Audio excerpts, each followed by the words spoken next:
You compared the intranet with the development of a city. Could you explain me that? What we're using is the development of a city as a metaphor to think about how intranets and then digital workplaces can evolve. So if you think of retail as the equivalent of providing communication and information, a very basic intranet would only do that. And that we see as a little bit more like a marketplace where it's just focused on the retail element. But a city offers a whole lot more. It's not just about selling goods, there's also social spaces. So they might have a town square where people mingle, or they might say we need a restaurant and cafe zone to get people interacting. And also cities offer services, so there are libraries and banks and so on. So in pushing beyond the internet to a digital workplace, we're saying think not only about communication and information, but also employee services like booking travel and getting people interacting, like places to collaborate or having internal microblogging, for example. And around all that with the city, there's a stronger sense also of planning. So a marketplace can be quite chaotic, where you get maybe a butcher's stall next to a florist stall. But in a city, there might be pedestrianised zones, and there would be attempts of bringing the right kind of shop in the right kind of place within the city.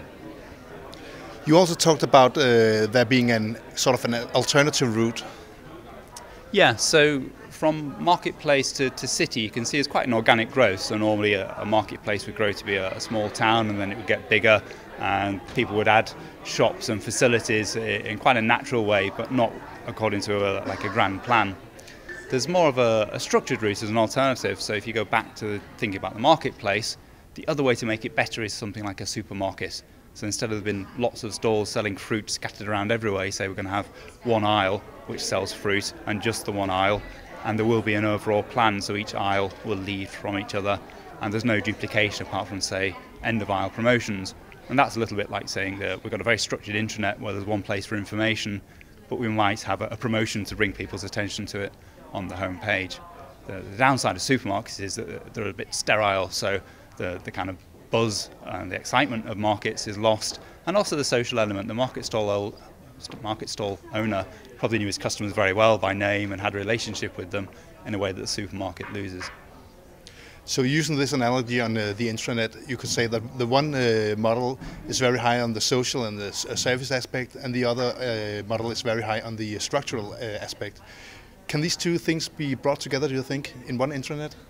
So in the model, the two endpoints are either the big outer city mall, which is, as you say, very structured, or the big city, which has all the facilities and is more social, but is low on structure.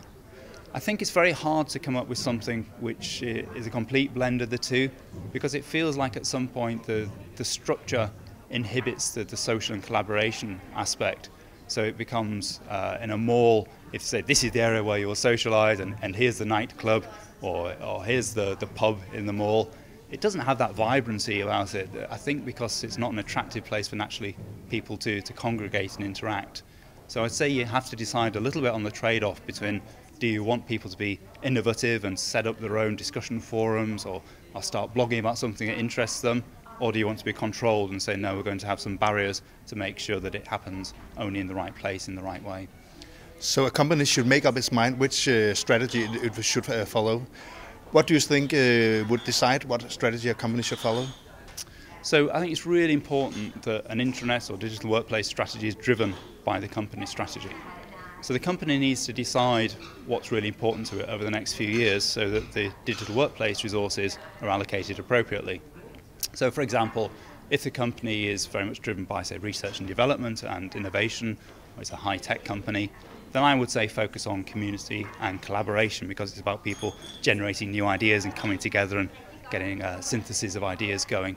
Whereas if it's about efficiency, so typical of, say, the retail sector, it's about driving down costs, I would say focus on getting lots of online services, so the cost of each transaction, the cost of onboarding a new employee comes way down, and therefore the overall cost of operating the business day to day is also low.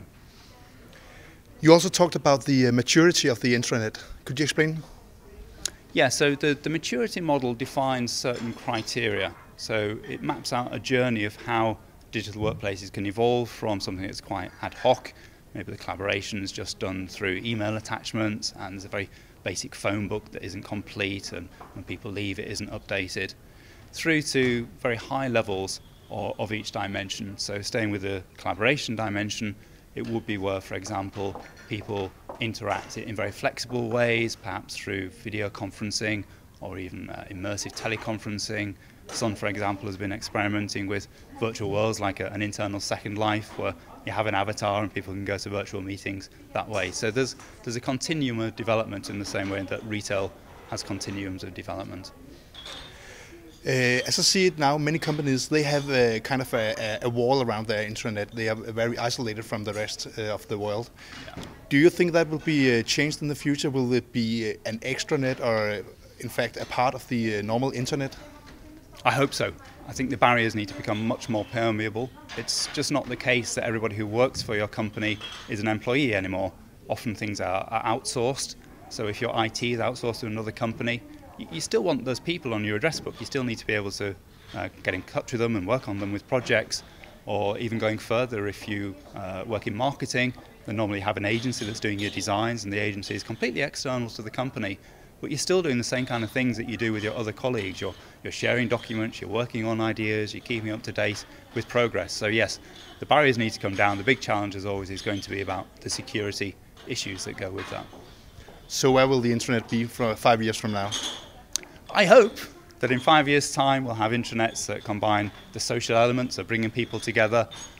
Everybody should be able to both contribute and be a consumer of the content that's on intranets.